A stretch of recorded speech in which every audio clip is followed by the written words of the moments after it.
You and me. Hey everybody, Jessica LaShawn here. I am making my introduction into my live broadcast on YouTube. So I'm really excited. The goal of today's show is to actually start off a series which I'd like to call Mogul Mindset. So I'm aiming to interview 90 entrepreneurs so that I can bring to light the different intricate details that really allow someone to step out of their comfort zone and into entrepreneurship.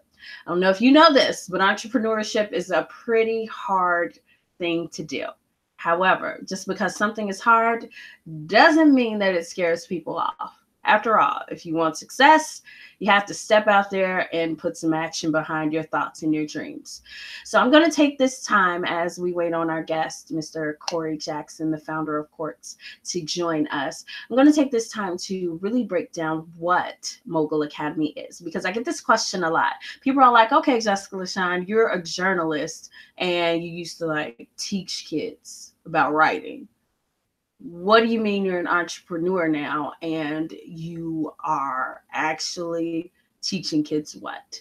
So, Mogul Academy is a mentoring program, point blank. It is a mentoring program that helps to expose young people to their talents and skills in a way that encourages them to explore entrepreneurship as well.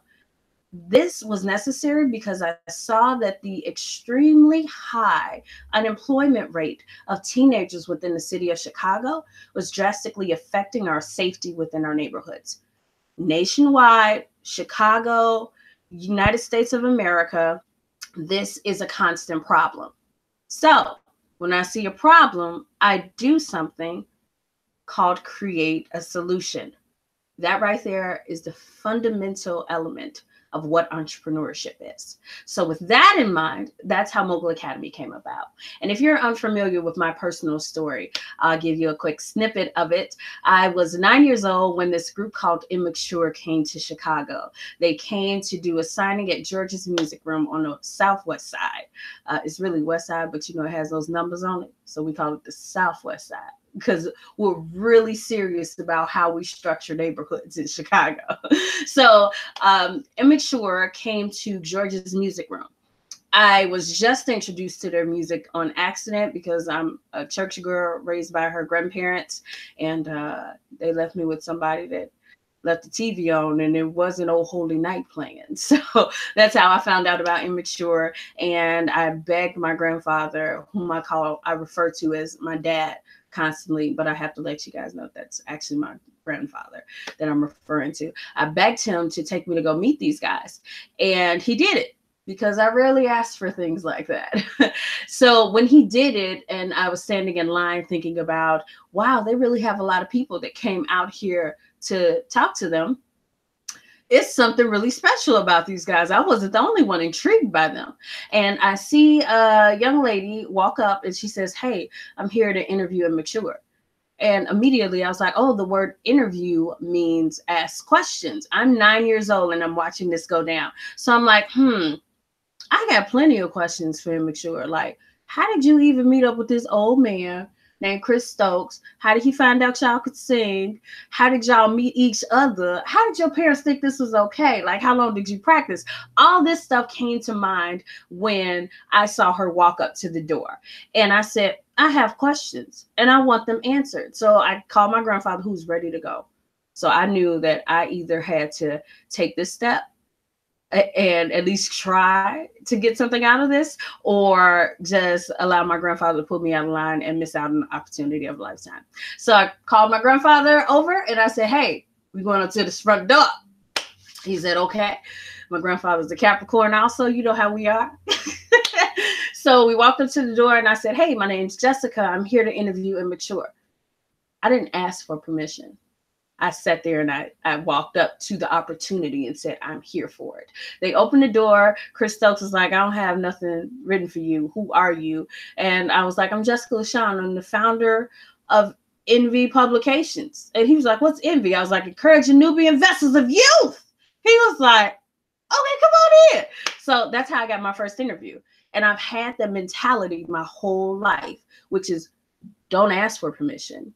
Go get it done when you see an opportunity. And I live my life like that. And that's how I was introduced to entrepreneurship, because I saw something really valuable there. I had questions to ask that weren't really being asked. And also I had questions that represented not only myself, but my generation at that time. So I started Envy Publications. That was my first business. I was 9 years old.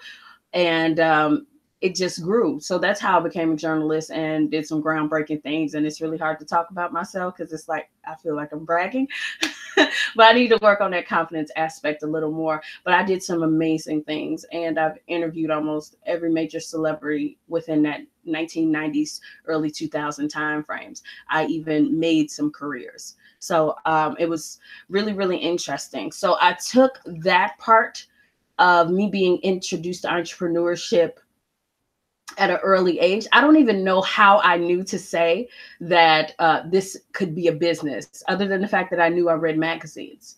So that's how I made the correlation. That's how I said, there's something here.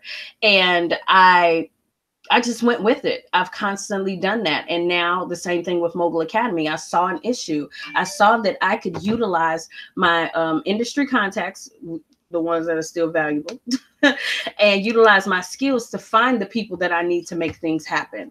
And I just developed a way to get stuff done.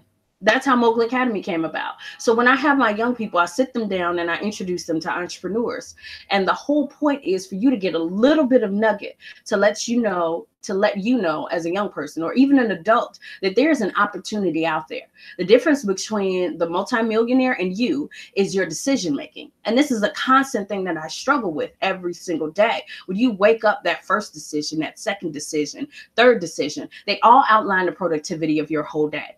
So entrepreneurship harnesses something that is so essential to success in your overall lifetime that you don't learn in school. It's the ability to use your intuition, the ability to communicate your ideas in a way that reaches people, different people with different experiences, in a way that compacts what you're trying to do in a way that touches them. So it's really, really essential right now in this day and age, because things are different now. And the way that we learn needs to encompass entrepreneurship in order for us to be successful as a nation later on. This is what we're missing.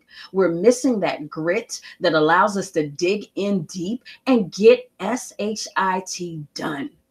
So that's why Mogul Academy is important. And people say, well, what's different about your program rather than the programs of others? Because I'm not interested in building businesses. That's not my goal. My goal is to build moguls.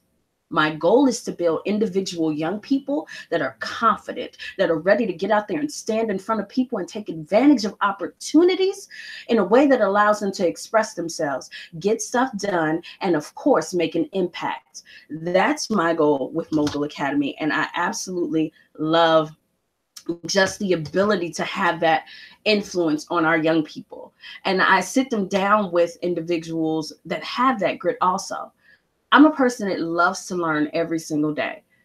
I read constantly. I read out loud. I do all these elements. And so I try to pass that information on to my young people. And it's my way of giving back. So let me take one moment to pause to ensure that I'm not missing any messages from our guest. And I am. Hey, Corey. Oh, my computer's freezing. Here we go. I just gave you a call. Okay. So Corey's jumping on, and you should have been linked on to add as a panelist. So Corey, if you're watching this, make sure that you click the Google Hangouts link that I gave you, not the YouTube link. You need the Google Hangouts link, because that's the only way that I can make you a panelist. So I just keep chit-chatting while we're trying to fix that. And so that's the whole breakdown of Mogul Academy and my drive to get that done and why I do what I do. I think it's really, really important that we support our young people in a climate, a world climate, a social climate, and a mental climate. Our young people aren't really receiving this is an odd word for it, but the nutrition that they need from us as elders to help them become equipped with adulthood. As I look back, even though I had a mentor, I wasn't ready for adulthood. There were a lot of things that I had no clue how to do. And I had a friend who was visiting me the other day, and she was serving in that gap, in that void for a young person she's related to. So I was there witnessing her walk her step through fundamental life skills that weren't just vital to what was happening to her right then and there, but what happens later on in life. So that type of presence is necessary. That presence and that present like a gift isn't always available to young people. And I think we rely on outside forces such as classroom teachers, ministers to do that in a way that hurts the whole system. And I apologize. See, this is why I used to have somebody help me run this. So if you know a young person that's willing to be an intern that can help run the behind the scenes. Okay, you're on. I don't see you though. Let me see. Add. I don't see anybody add. I apologize, guys. See, this is why I use Big Marker. I'm so serious. This is why I use Big Marker, because I'm able to do more things. If I was talking all that time and y'all couldn't hear me, I'm just gonna fall out because I forgot that I was supposed to be talking through the headphones.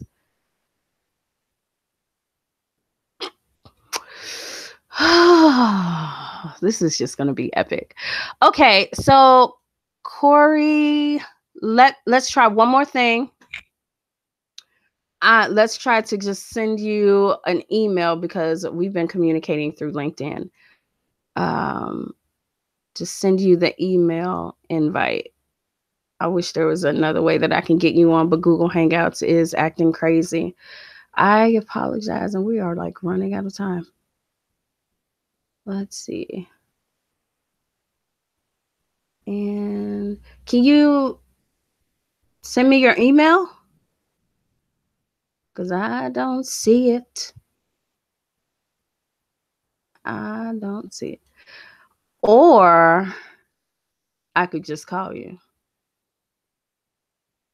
All right. That's what we're going to do. I'm just going to call you back, Corey. And hopefully it works. I'm trying to get on. Okay. So I'm just going to, if you're still down, let's see how this works.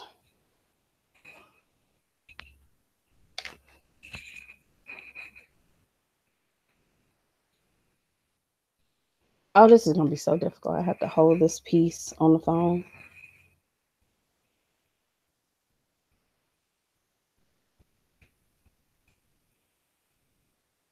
Jessica. Yes. Hello. Hey, how you doing? I'm great. How are you? Good. I thought I was on the call. On the hangout, but I'm not sure what was going on. Yeah, I don't see you. I apologize. Okay, so it's the link you sent me, right? Yes, the Google Hangout link. Okay, I'll click it again and let's see what happens. Okay. But right now it's just showing me by myself. It is? Yes, okay. ma'am. Okay, let me see. I'm it again. I just came through and it's just me. Okay, let me try one more thing. Copies. Did I press C? No, I didn't. All right, C. And let me try this. Oh, technology. Okay. Okay, here we go. Control V. Let's see if that link works. Okay, you just sent me a new link? Yeah, I just copied what was at the top of my screen. It says sign in to Google. Lord Jesus. Let's see. All that. at it. All right, now it's showing you. You see me now? So well. Oh yeah, there you go. Okay, so I'm about to hang up. Oh, I already hung up. Sorry. Okay, let me turn my volume up. I am going to be out the screen for just a second because I'm about to grab something, but I'll be right back. Okay. All right, awesome. Okay, guys. Yay, we figured it out. So thank you for those who are watching. Thank you for your patience. This is part of what happens with technology. So I am excited about this conversation. Again, the whole point of this is to break down what it means to have a mogul mindset. And we're here with none other than the founder of, it's pronounced Qwerkz, right? Qwerkz. Yep, Qwerkz. Okay. Yeah. Awesome. So, everyone, I'd like to present to you Mr. Corey Jackson. How's it going? Awesome.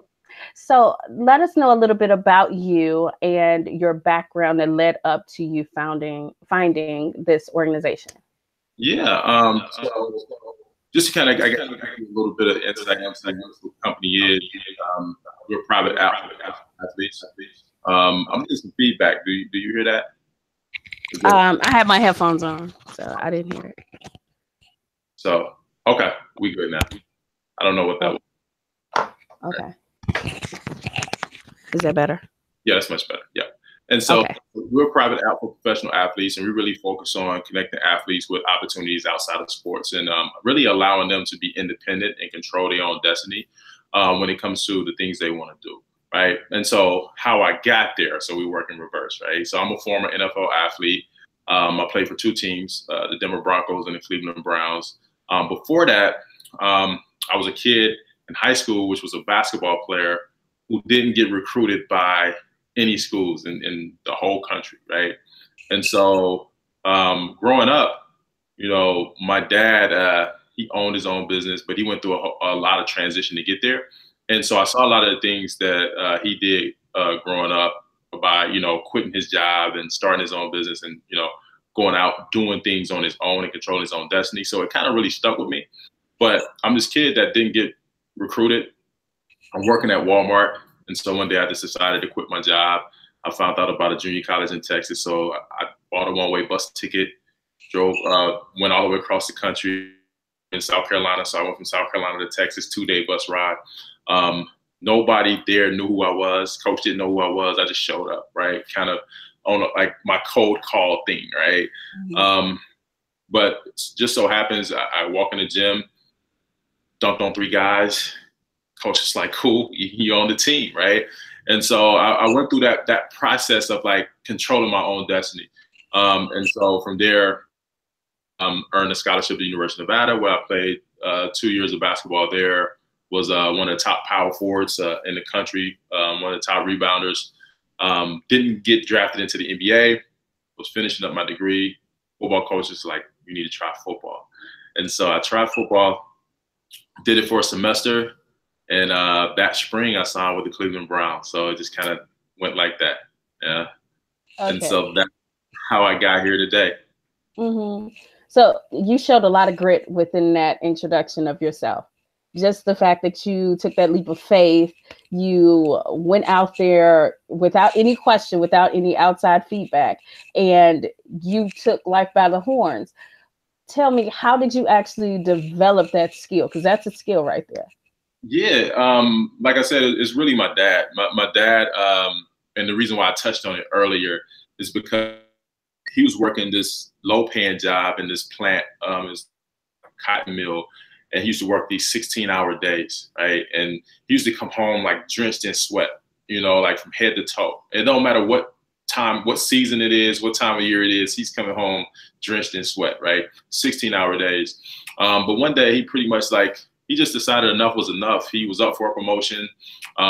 Make a long story short, he was qualified for the promotion. They gave it to someone else, asked him to train that person. You know, just to kind of put it in perspective, I'm here in South Carolina, and it was a racial thing, right? Like, and so he saw that. He didn't want us to deal with it and go through that. So he quit his job on the spot and and obviously this may not be highly recommended, right? He had 5 kids and a wife, and my dad didn't finish high school or any of those things, but he started his own business out of nowhere, and he started controlling his own destiny, and he created opportunities for people, just people that wouldn't have opportunities. And so when I saw that, it just really resonated with me as a kid. And I'm like, you always have to control your own destiny. You have to be in control. You can't sit back and wait for someone to decide that you're doing such a great job that they're going to give you something extra, or they're going to give you a bonus, or they're going to like boost you to the next level. You have to boost yourself. And that's really the identity of the company. Qwerkz is about athletes boosting themselves to the next level, because everybody's cool with you being an athlete.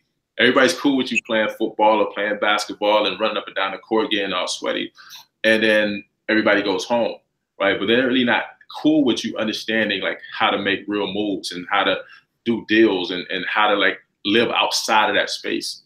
Because once you can live outside of that space, you can decide you don't need it, and they need you to need it. Mm-hmm. So that sounds like the speech you give the athletes when you're trying to tell them what the opportunity that you have in front of you. Yeah, absolutely. Absolutely. I mean, I've seen it so many times where athletes get so dependent on these outside sources that they can't function without it. And so if you're a company or organization or agency representing an athlete, you represent that athlete, but you keep all of the systems, you keep all of the tools, right, to actually do the things that's getting done. And so when I'm an athlete, when I can no longer use your services, I have no system, I have no process. And so now I'm all by myself and I feel like I'm alone. Or we're saying, no, like you have to build out your own team to create your own systems, your own processes, and control that. And so now you control the narrative, you control the whole thing. And then everybody that's in your company and under your brand, they actually work for you. You know, like instead of dedicating these little tidbits of time, right? Like I'm gonna dedicate this little bit of time to Corey, and then I gotta focus on this other athlete, and then I have to focus on this other, you know, it's more like, no, this is my team 24/7, 365. They know me inside and out, and here's what we're going to accomplish, and we're gonna do this together. We're on this mission. Yes. I just got a question from Jennifer. She wants to know, how did you come about with this idea? I think you touched on that a little bit as well with your parents, but you personally, tell us about the day when you actually said, this is what I'm going to do. Yeah. I think for me, like, so it started early for me. So like when I first got into the NFL, I started really getting really curious about, you know, how do you create things, and how do you build things, and how do you build a company, and how do you monetize your brand? And I just started really getting curious about it. And because we were in these environments of very successful people, I asked a lot of questions. And then also I realized people really wanted to be around me. People really wanted to know me. And I'm saying, well, how do you monetize that? Like, how do you make sure that you have that forever? Because football specifically is a very short window. Like, you're not going to play very long, right? Like, I mean, if you play 5 years, that's great. That's phenomenal. You play 10 years, it's off the charts, right? And so it kind of came to me early, like, look, people were coming to me wanting to connect with me. And I'm saying, well, if so many people want to connect with me, and I wasn't even like the huge household name, or like everybody didn't know me, right? But like people who knew who I was, these people, companies, they wanted to connect with me. And so that's where the idea resonated from. It's like, man, people want to connect with you. They want to understand your ideas. And so I took it a step further and said, well, a lot of people were coming to me and saying, hey, invest in my idea, invest in what we're doing.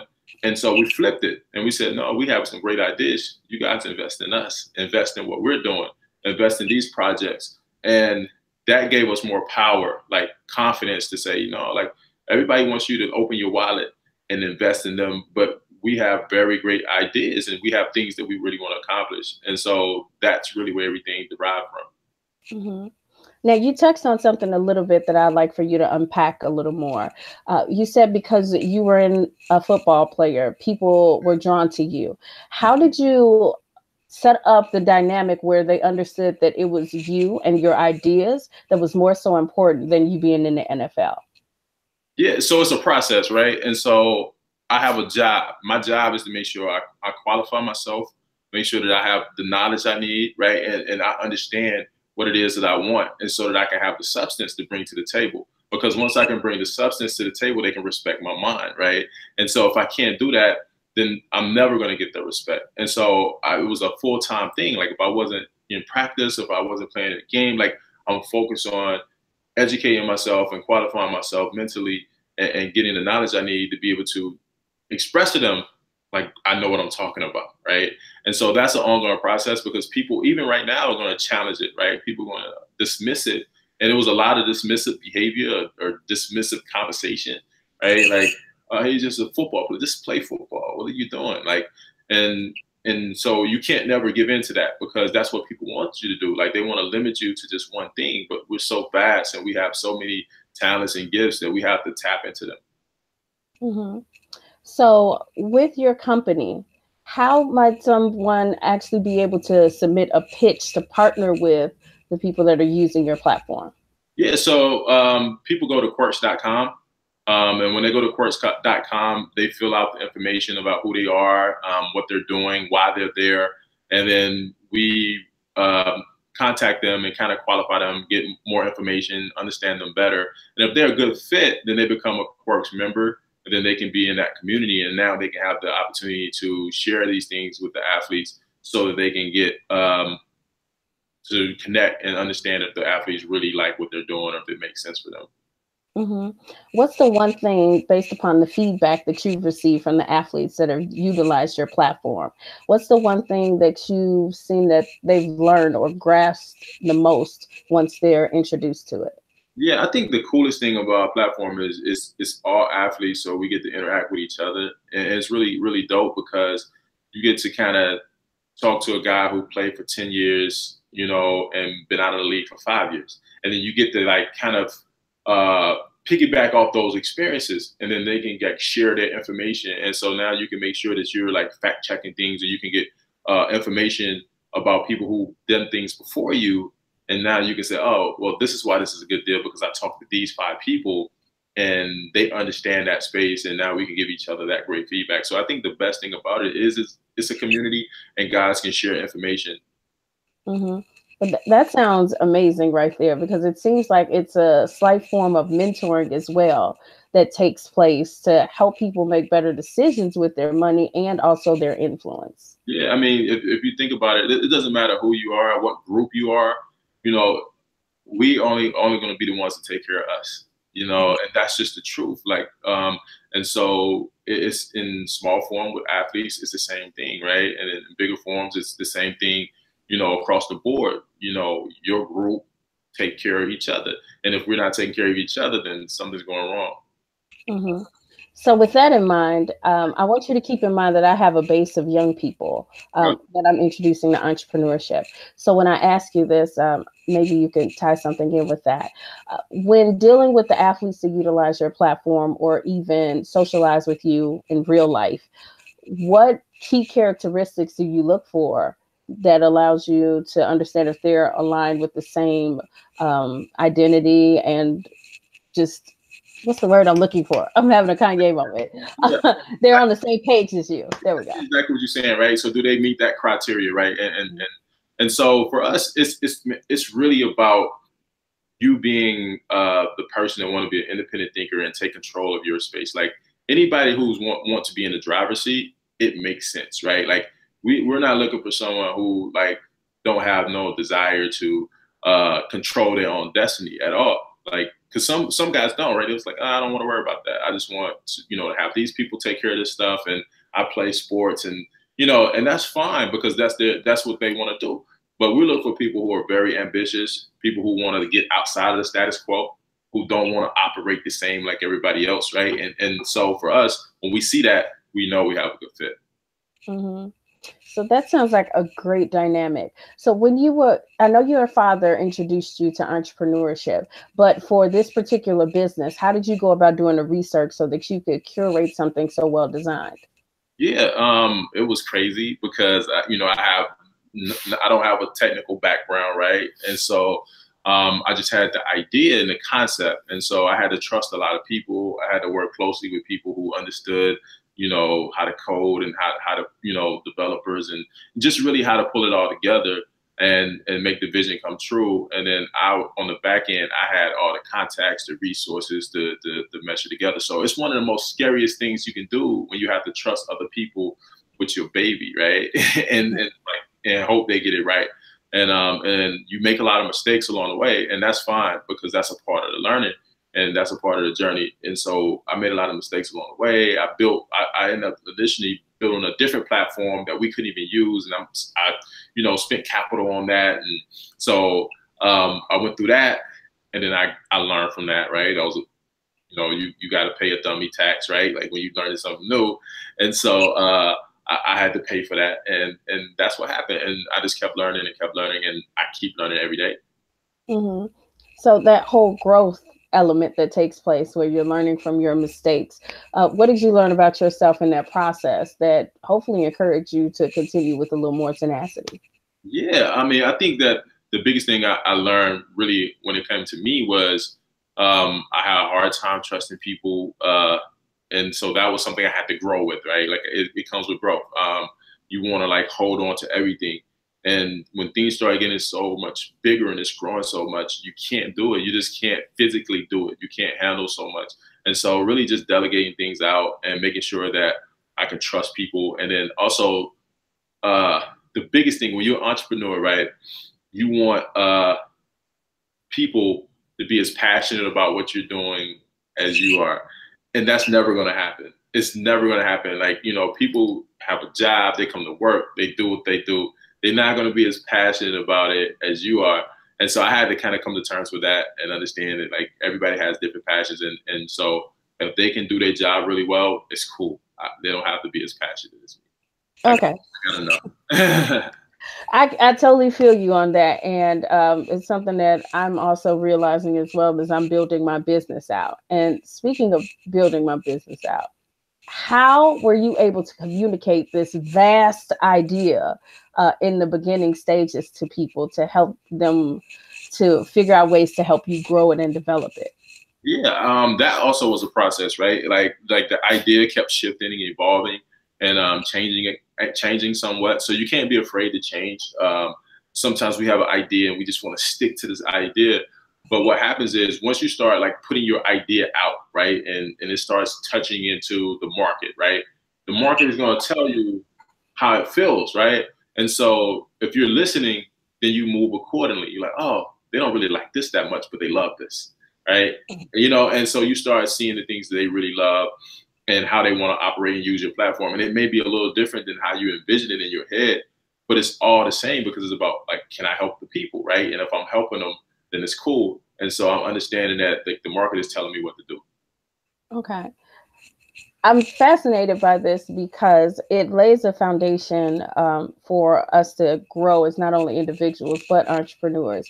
What do you think the school system can learn from entrepreneurship? Yeah. I mean, it's so, school is so different than entrepreneurship. Like it doesn't create entrepreneurs like school itself. And typically entrepreneurs don't necessarily flourish in school because a lot of times we lock in on one thing and we dominate that thing. And so school spreads you across so many different planes that if you're not like doing doing well on this level or that level, then it throws the whole ecosystem off. So, but I think schools can learn that like, you know, push more independent thinking, like push more, you know, ideas, like letting kids get their ideas out and developing those ideas. The concept of school now is just really like, you know, you do this, you do this, you do that. It's so uniform, you know, like, and so I think that, you know, even with my kids, like I have a son that's 7 and I really push like his ideas, him doing the things that he want to do. And he's like, Dad, I want to try this. I'm like, try it.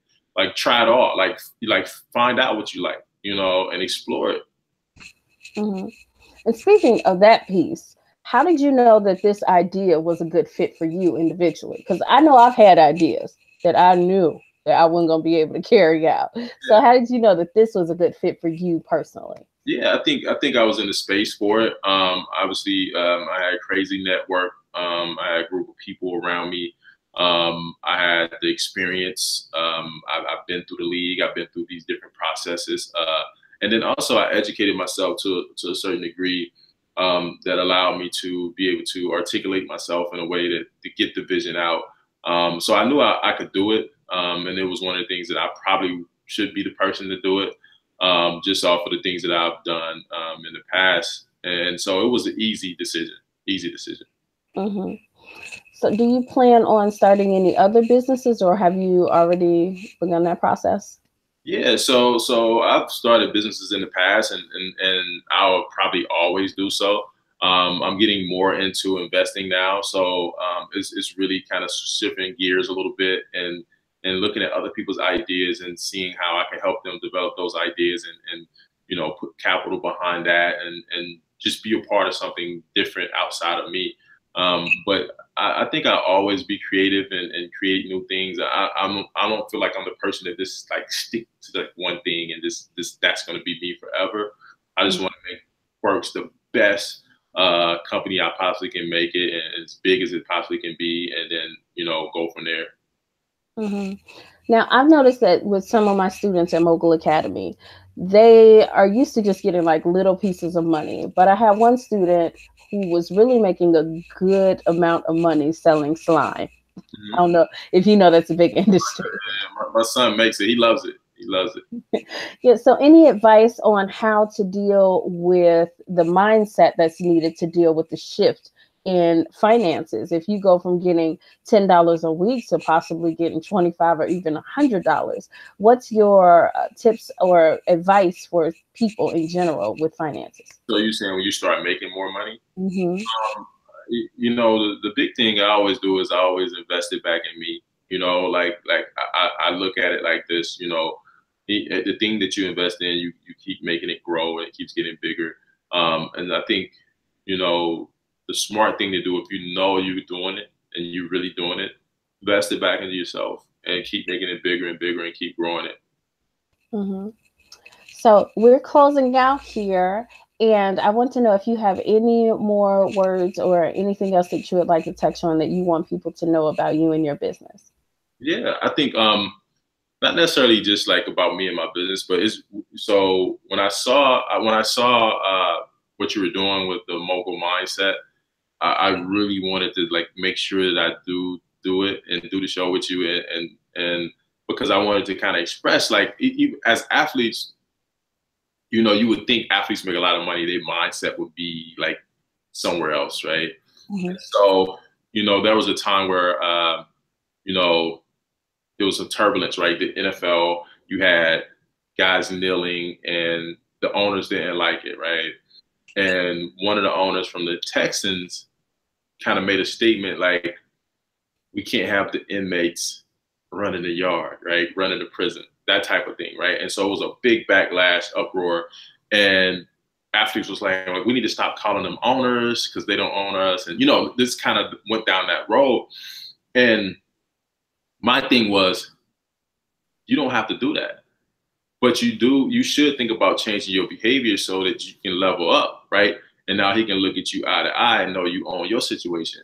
And so I think athletes should push for not being employees. Like they shouldn't be in W-2 employees. They should be partners. And that should be a relationship where you're not paying Corey Jackson, the football player, but you're paying Corey Jackson, the entity, the corporation. And so you paying my LLC or you paying my corporation.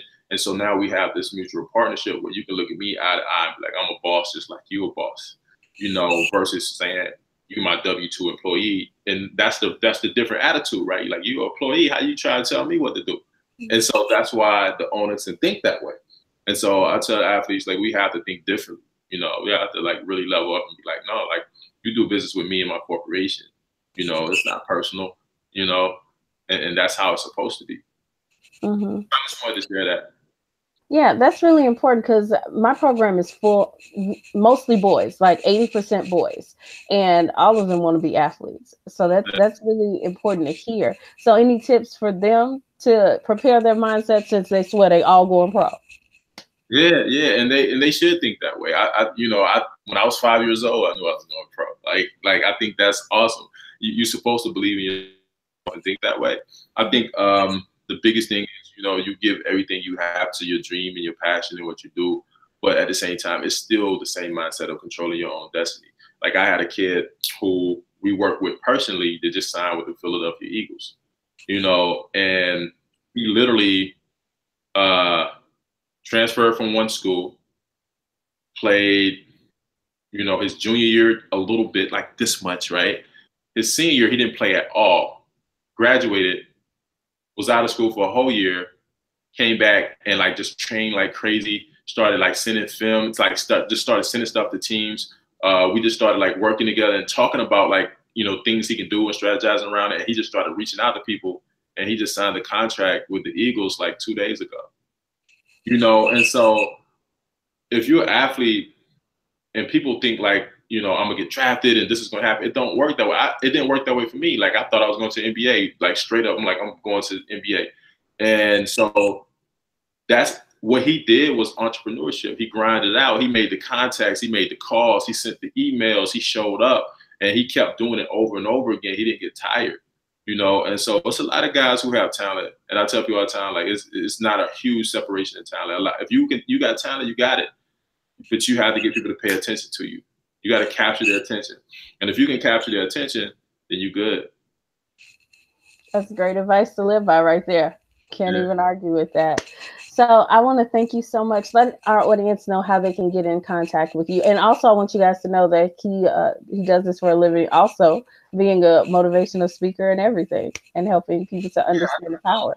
If you guys want to follow me and like for like really good content, like really great content, follow me on IG if you guys are on IG, because I like to like share as much as possible on IG, because it's just a cool platform to like kind of really quickly get things out. And so my handle on IG is Winning is a Lifestyle, because that's what we're about. And so Winning is a Lifestyle. If you guys follow me on there, you'll kind of see some of the things I'm doing, and be able to keep up with some of the information I'll be sharing as well. All right. Okay. Thank you so much. Corey, stay right there. Don't hang up yet. I'm Jessica LaShawn, founder of Mogul Academy, and this is Mogul Mindset.